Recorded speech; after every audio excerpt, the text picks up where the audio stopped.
Usa ka pagtuo, usa ka tingog, usa ka katawhan.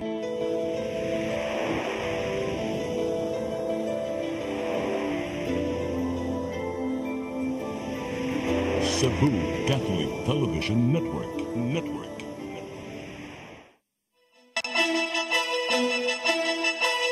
Uluhan sa mga balita sa Sayri 47.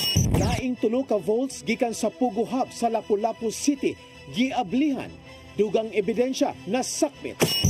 Nasudnong padulanan sa tuig 2025 nga mukapin sa 6 trilyones ka pesos aprobado na sa Kongreso. Laing mudos na diskubrihan sa mga sakop sa Traffic Enforcement Agency of Mandaue. Cloned license gipanggamit sa mga motorista. 2 ka mga motor nagbangga sa pahakdakbayan sa Lapu-Lapu. 3 ka mga tawo na angol. Sugbo, Kabisayan ug Mindanao, Pilipinas ug katawhan kutos maabot sa tong Sibya sa tibuok kalibutan mayong hapon. Live kita karon sa CCTN Channel 47 ug kini ang tulumanon sa nagunang kasayuran nga angay natong masayran. Ako si Dennis Tabar. Tulumanon sa patas nga mga balita ug opinyon. Ako si Danica Cabalias. Kini ang Sayri 47.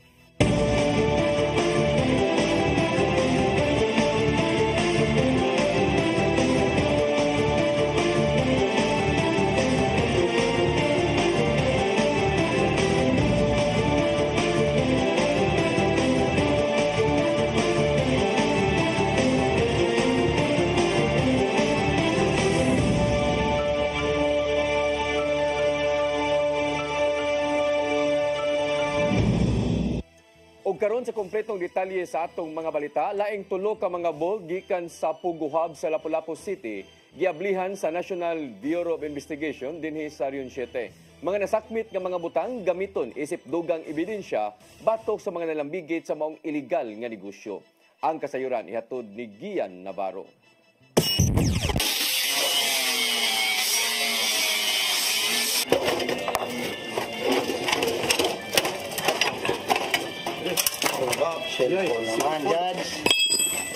Gigamitan og grinder ug bara de cabra ang pag-abli sa tulo ka mga vaults nga gipahilo na sa National Bureau of Investigation 7.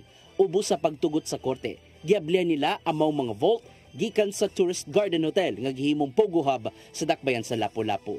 Gisaksihan kini sa mga opisyal sa korte. Ingon man mga opisyal gikan sa Barangay Agus o gibuhat kini human mitugot pinaagi sa warrant. Naglisod man sa pag-abli sa unang vault diin, yawi lang ang sulod.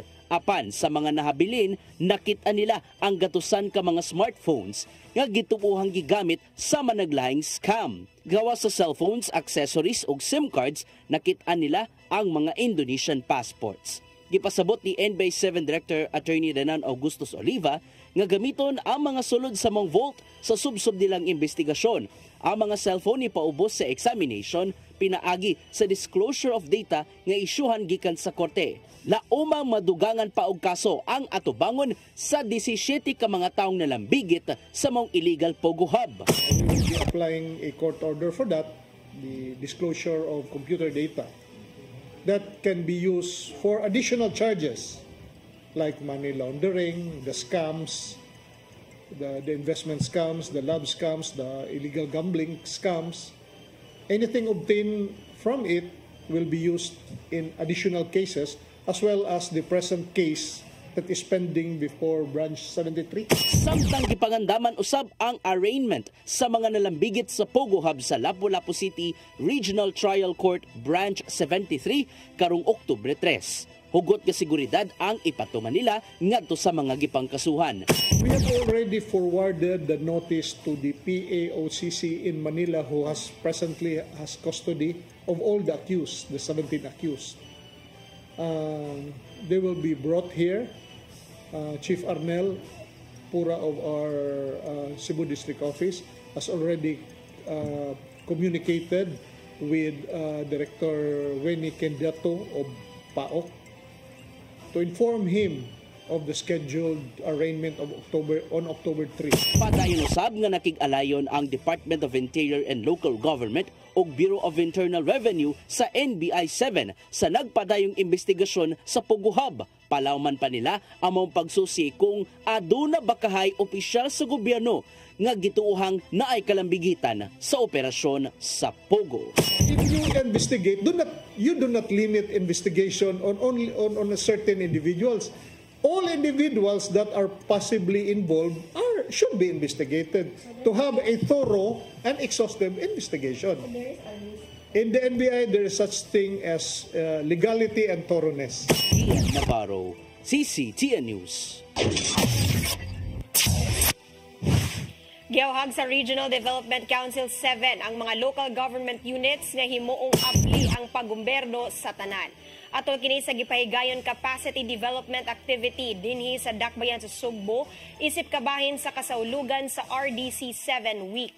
Gitudluan ang mga dinapit gikan sa managlahing LGU bahin sa mga lagda nga may labot ang maayong paggobyerno.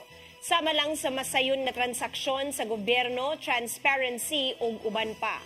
Sumapa ni RDC 7 Vice Chairperson ug NEDA 7 Director Jennifer Bretania nga kinahanglan competitive ang mga LGU sa paggobyerno ngadto sa publiko. Kini aron makabot ang gitinguhang lig-on ug maayong ekonomiya nga hayan matagamtaman sa ilang tagsa-tagsa ka mga konstituwente. The next steps po natin is that for the LGUs that are interested na umangat sa competitiveness, mas mag-improve ang kanilang good governance and bureaucracy, pwede na sila ngayong i-assist ng mga regional line agencies natin.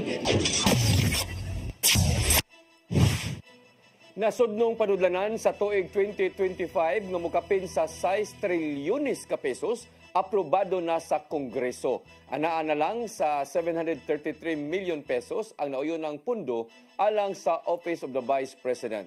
Ang kasayuran ihatod ni Gian Navarro. Aprobado na sa Kongreso ang gidusong national budget sunod tuig nga mukabat gadto sa 6.352 trillion pesos sa third and final reading kagabi. Malakip na nini ang pagminus sa budget sa Office of the Vice President nga mukabat ngadto sa 733 million pesos gikan sa gipangayong 2 billion pesos. Uyon ang 285 ka mga magbabalaod sa General Appropriations Bill ubos sa House Bill number 10800 samtang tulo ang misupak. Kini ang gimong lakang sa Kongreso humana certified as urgent ni Presidente Ferdinand Bongbong Marcos Jr. ang national budget.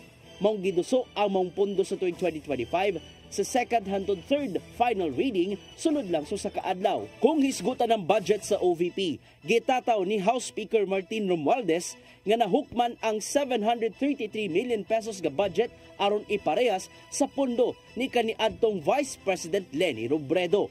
Wala hinuon ni Uyon ang House Speaker sa sugyot siya mga kauban nga minusan pa og kapin 200 million pesos ang budget o di baka walay pundo ang buhatan ni Duterte. Nasabtan usab di Romualdez ang kasagmuyong naangko ni Vice President Sara Duterte. Ilabi na sa higayong gisukit-sukit siya ato sa budget hearing o wa siya ni patimaw sa mga budget deliberations. Sa gihapon, wa ni patimaw si Duterte sa nanglabay mga adlaw sa Kongreso human giingong nang laagra sa dagat. Apan, wala na uyunan ni House Assistant Minority Leader Arlene Brosas nga dili makatawhanon ang naaprobahang budget aron matubag ang panginahanglanon sa matag Pilipino. Gian Navarro, CCTN News. Gatusan ka mga individual gikan sa 8 ka barangay sa Dakbayan sa Mandawi ang midagsa sa buhatan ni Congresswoman Emery Lollipop Uwano Dizon sulod sa compound sa Mandawi City Cultural and Sports Complex. Sila ang mga aplikante alang sa cash assistance para sa mga mananahi, manikurista, barbero ug hairdresser ubos sa ayuda para sa kapos ang kita kun AKA program sa nasudnong kagamhanan. Ang application mulungtad hangtod ugmang adlaw alang sa laing mga barangay. Makadawat og 3,000 pesos ang mga kwalipikadong benepisyaryo.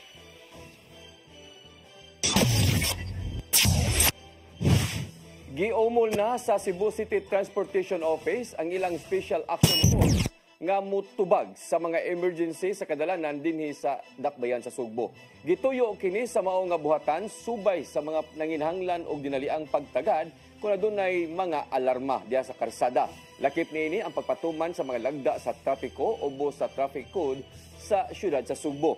Naglangkob sa himuon nga Special Action Force ang mga traffic enforcers nga nagsakay og mga patrol motorcycle. Suma pa ni CCTO Head Raquel Arce nga dunay 22 ka mga motorsiklong gigamit sa mga sakop sa ilang Special Action Force.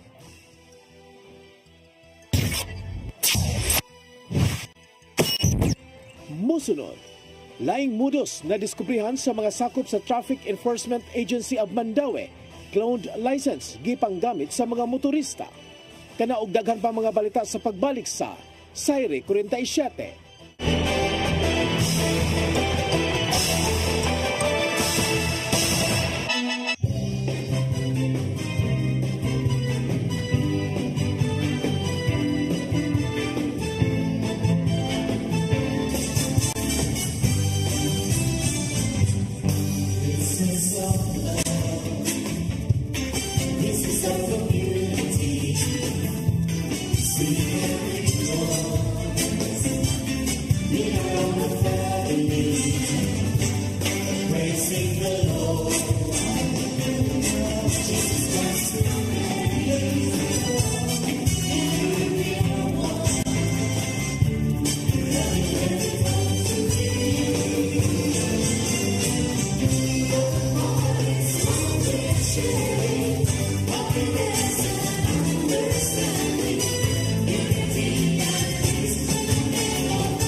Start today. Unlock the secret to a healthier you. You're worth it. Health is wealth. Health Plus. City Flow and Health Lift Plus. Health is wealth. Uksa!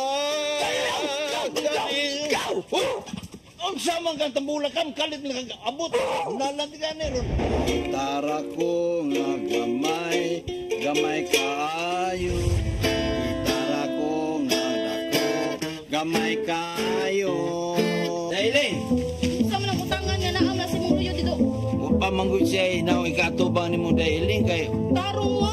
Nganong imam kong iapel ni Dailing ha? Huwag man ko'y labot. Kini panil nga! Kini!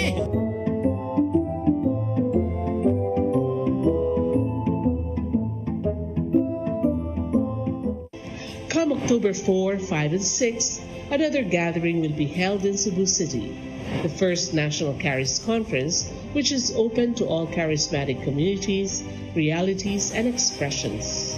Hosted by the Brotherhood of Christian Businessmen and Professionals, the event will have interesting workshops and topics to help us grow in our various charismatic gifts and charisms.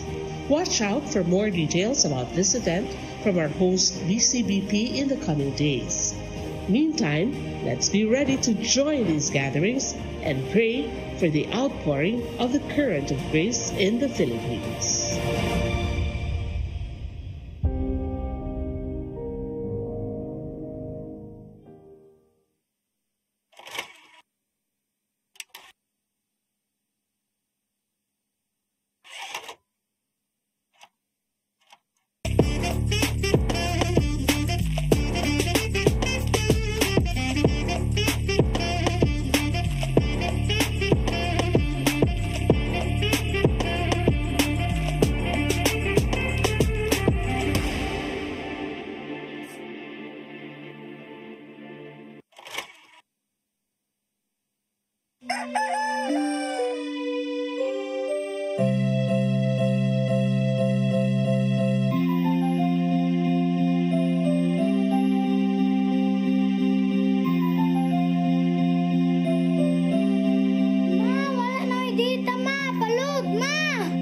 Sorry ma'am, na-late ko. Nangita pa mong gusto para internet sa kong anak ma'am. Ay, wala na yung problema. Pag-sinisibo. Sinisibo, sinisibo. For your internet connection. And for the signal of your cable TV. So fast and straight the transmission to your home. Sinisibo. Sinisibo, sinisibo. Offers you to have fiber optics. For your viewing experience, perfect and clear so far. So great and affordable for you to enjoy. Sinisibo. Sinisibo Television Network Incorporated offers fiber to the home broadband internet bundled with fiber to the home cable TV connection. Sinisibo Television Network Incorporated with its operation in Metro Cebu and the whole province of Cebu soon. And affordable for you to enjoy. Sinisibo.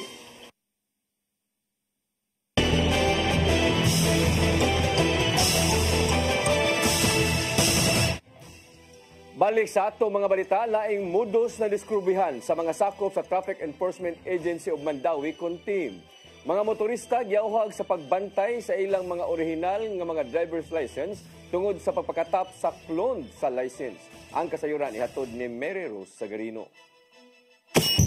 Mao kini ang lisensya ug yawi nga nabilin sa usa ka driver nga niikya sa traffic enforcer sa A. Soriano Avenue, syudad sa Mandawi kagahapon. Ang driver nakalapas sa no left turn policy ug disregarding of traffic sign. Dihang gibadlong gikuha sa traffic enforcer ang iyang yawi ug driver's license apan kalit nga miikyas ang driver. Sa investigasyon nasuta nga dili iya ang gigamit nga driver's license. Kaganinang buntag gipatawag ang tag-iya sa lisensya sa buhatan sa team. Di natino nga dili siya mao ang nakalapas nga driver kagahapon nga gikumpirmar usab sa traffic enforcer. Matud sa biktima nga wala siya kaila sa driver nga migamit sa kopya sa iyang license paper ug dili usab iyang motorsiklo nga gigamit.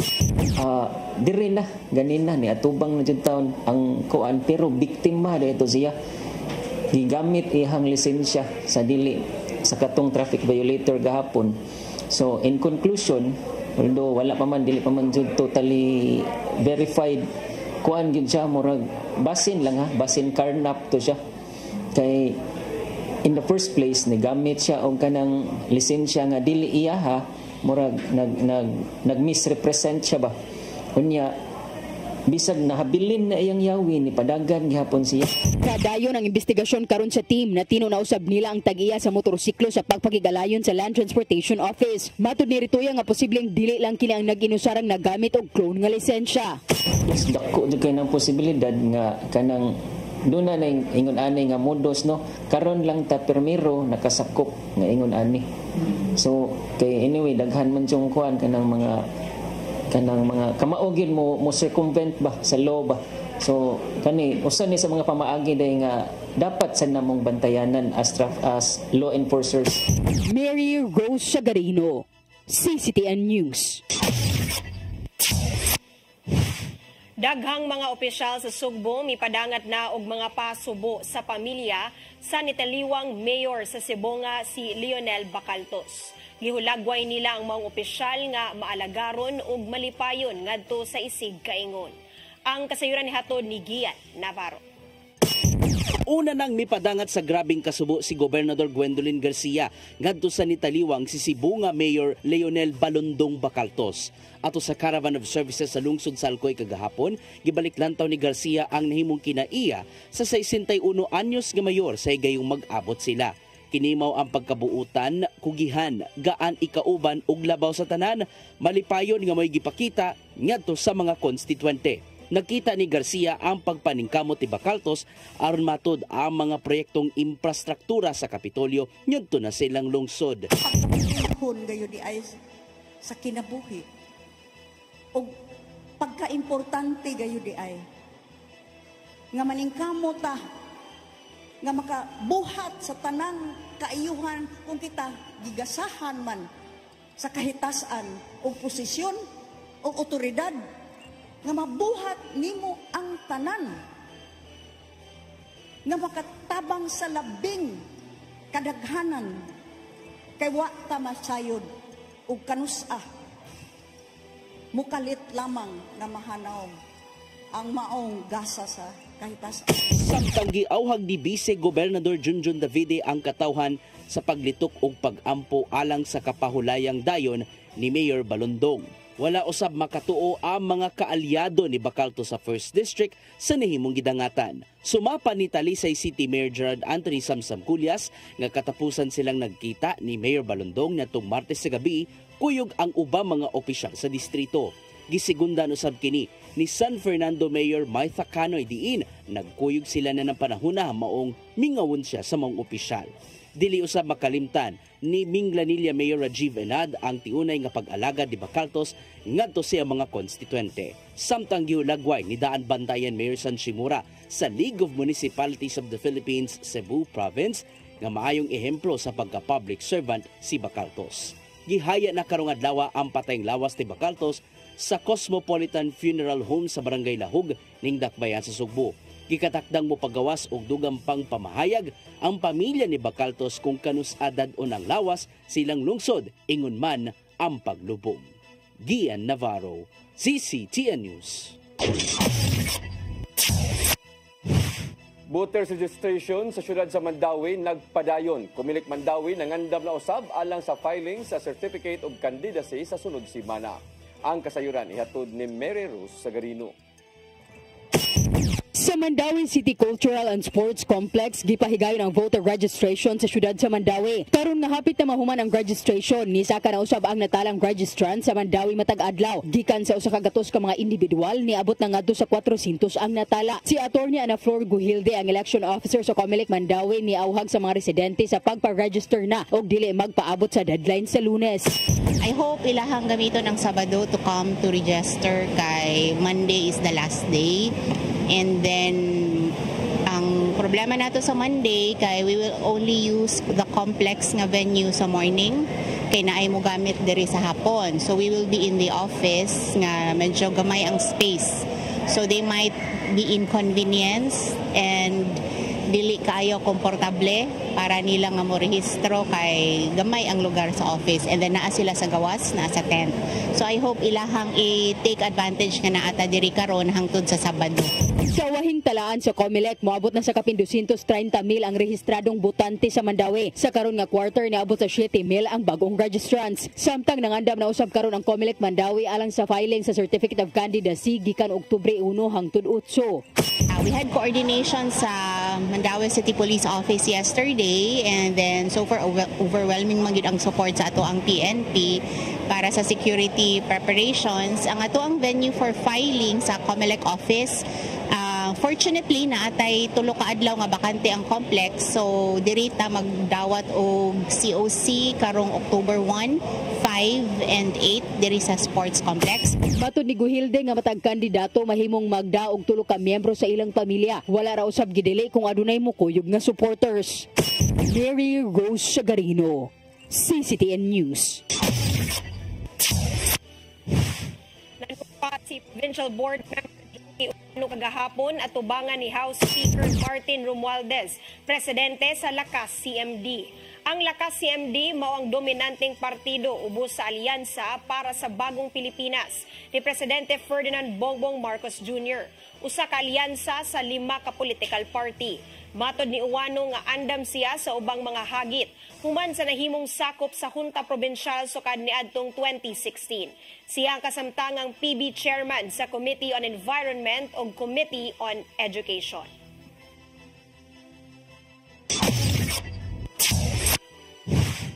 Manangtang ang Cebu City Government o pipila ka mga kaswal o mga job order employees karong buwana. Sumapa ni Acting Mayor Raymond Alvin Garcia nga gitugyanan niya sa mga department heads ang pagpanangtang sa maong mga trabahante. Nabantayan ni Garcia nga daghang mga kawani ang way klarong trabaho sa ilang tasatagsa ka mga buhatan. Dili pa hinuon matino kung pila man ka mga empleyado ang pangtangtangon o dili na makabalik sa sulod nga buwan. Kabahin sa maong lakang ang gitinguha nga right sizing sa mga kawani sa City Hall nga gisugdan na kung gisugdan kaniadto ni suspended Mayor Michael Rama. Wala panumbalingan ni Vice Presidente Sara Duterte ang hangyo sa mga kongresista nga mukanaog siya sa kasamtangang pwesto. Sumapa ni Duterte nga dili siya muhawa sa iyang posisyon ug mas paminaw na lang ang 32 milyones ka mga Pilipinong nibutar kaniya. Dugang pa nga wala siya gibuhat nga sayop, maong andam niyang atubangon ang issue bisan ug musangpot pa sa impeachment. Kini ang nahimong tubag sa Vice Presidente sa nahimong panawagan ni House Assistant Majority Leader Gil Bungalon tungod sa wala pagtambong sa budget hearing. Gidason usab ni House Deputy Speaker J.J. Suarez nga sukwahi sa tahas sa Vice Presidente ang paglikay sa mga pangutana kung unsaon gamiton ang gipangayong pondo sa buhatan.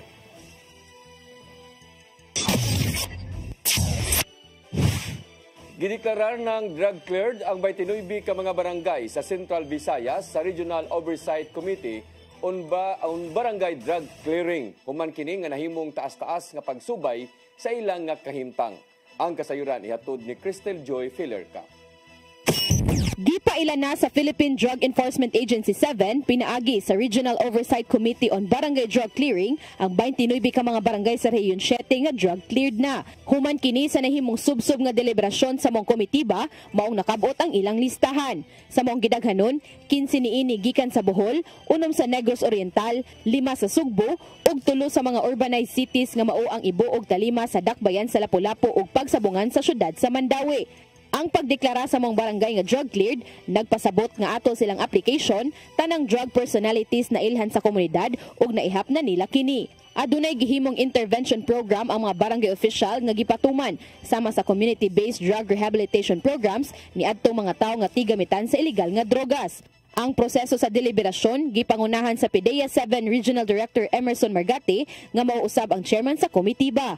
Kauban usab sa mong komitiba ang mga kadagkuan sa Department of Interior and Local Government 7 ug Police Regional Office 7 kuyog ang managlahing local government units. Samtang 51 nga drug cleared ug 6 nga drug-free barangay sa probinsya sa Siquijor ug ang drug-free sa Lapu-Lapu nga mao ang kauhagan sa isa sa Olanggo ang nagpabilin sa ilang status. Gipasalig nila nga kung adunay bag-ong motumaw nga drug personality sa mga drug cleared ug drug-free nga mga barangays, andam sila nga solusyonan. Cristel Joy Filerca, CCTN News. Mosunod, duha ka mga motorsiklo nagbangga sa Pahak Dakbayan sa Lapu-Lapu. 3 ka mga tawo na angol. Kana og daghan pang mga balita sa pagbalik sa Sayre 47.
Discover the beauty of the Philippines.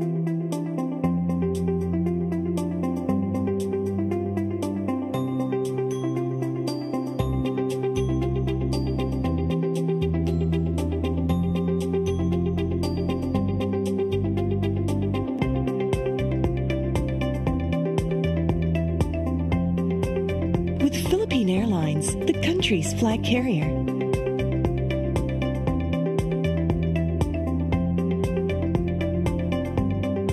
The airline that lets you feel the warmth of the nation.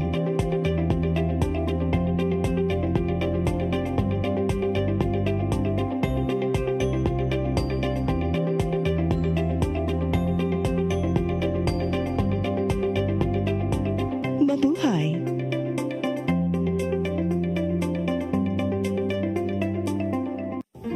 I am the God that healeth thee. I am the Lord, your healer. I sent my word and healed your disease. I am the Lord, your healer. I am the God that healeth thee. I am the Lord, your healer.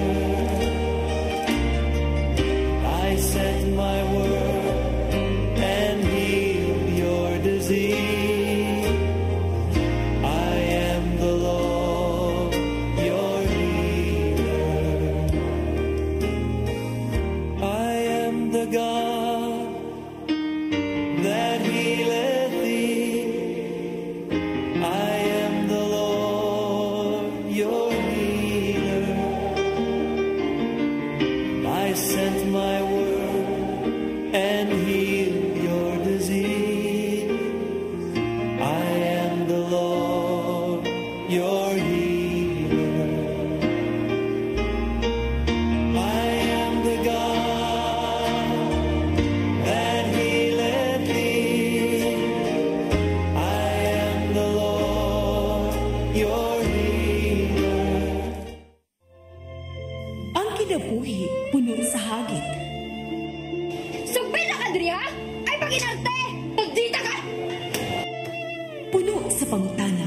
Bata pa gani ka kayo? Nagpuyab-puyab na ka? Kinsa man ang mga sakitin nato din ay karoon na kinsa! Kung si Buti mo'y pasabot na di. Puno sa luha. Pagpili pa, ako nga imong anak o kanay imong mga babae. Kasuko. Yung ano pa? Ano itang ka ni Papa? Apan bisan mangit-ngit pa ang imong kalibutan. Aduna pa'y nagpahiping kahayag. Aduna ka pa'y kasumbungan. Mga lamang hanap na Dear Tatay, tunog na unlod na nganong handungan. Wailaing pagi aron masabtan nato ang Biblia. Kinanglan nga doon natay relasyon kang Isus. Hangtod sa layan natong panaguban, daghang salamat. Shalom. Tunog na unlod na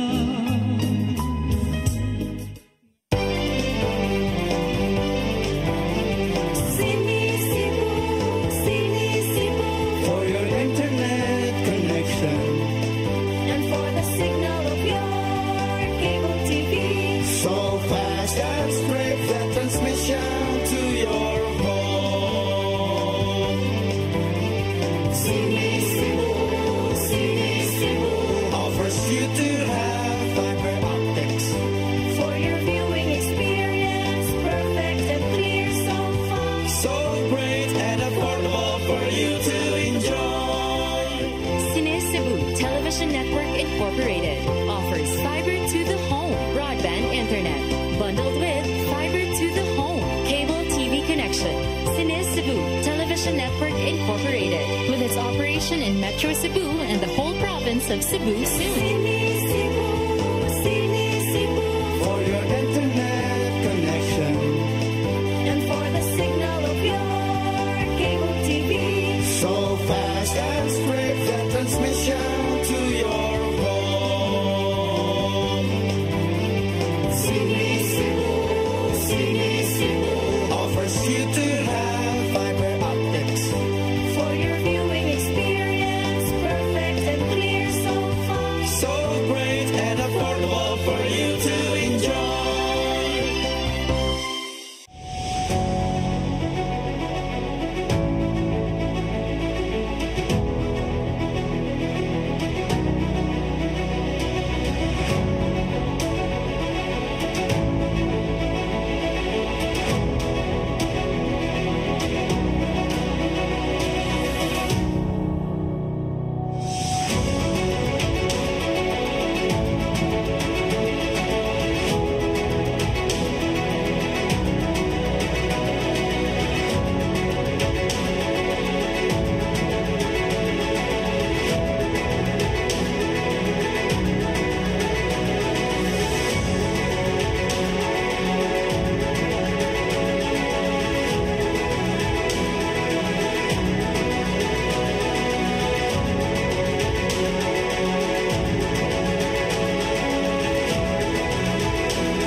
Balik sa atong mga balita, tulo ka mga tao na angol sa panagbangga sa duha ka mga motor sa barangay Pahak, Dakbayan sa Lapu-Lapu kaganinang tungang gabi.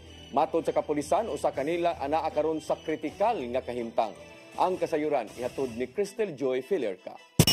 Nadangat sa tambalanan ang tulo ka mga lalaki human magbangga ang gisakyan nining mga motor kaganihang alas 12:40 sa tungang gabi sa T-Junction Hangar Aviation Road sa Barangay Pahak, Dakbayan sa Lapu-Lapu.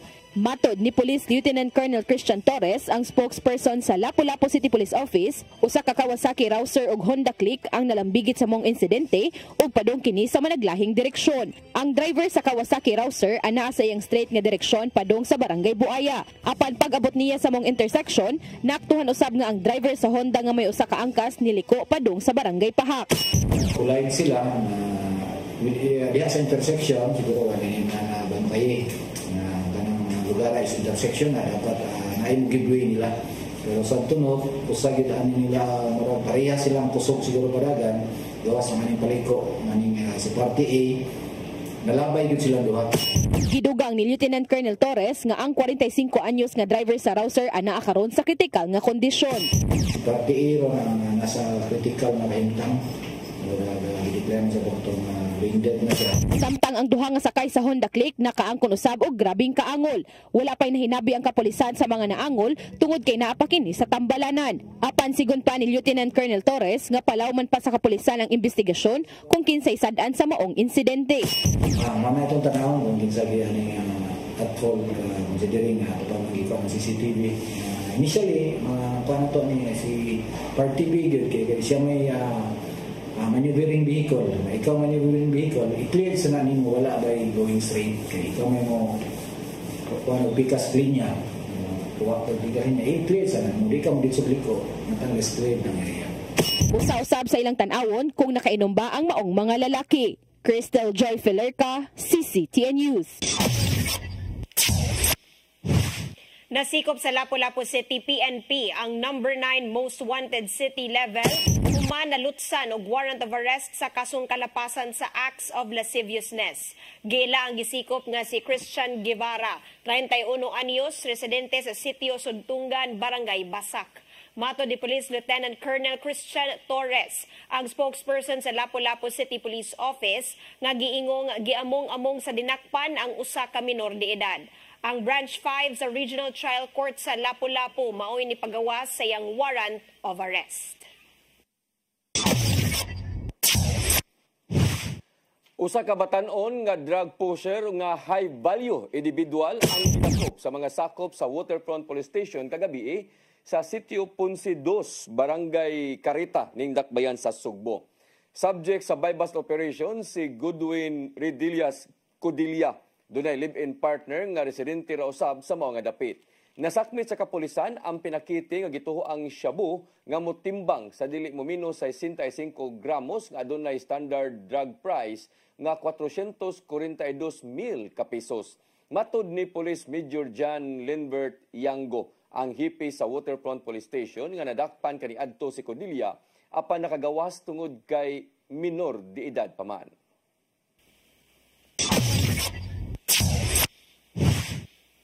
Mao kadtong naglangkob sa atong mga balita sa Sayre 47, ako si Dennis Tabar. Ako si Danica Caballes, sangtod ugma sa inyong paboritong tulumanon.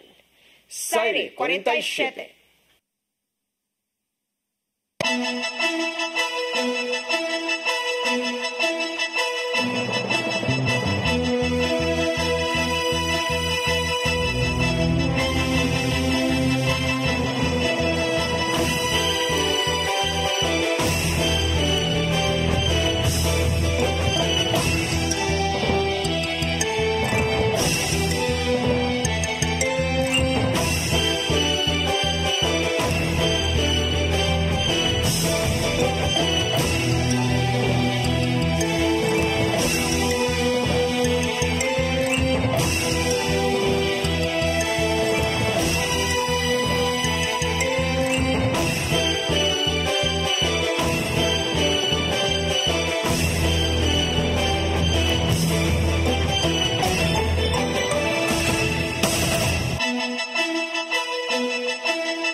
barangay chairman o kagawa, di hahaba rin kapalpakan nila. Eh kung may matitino, mapupo talaga yung katinoan.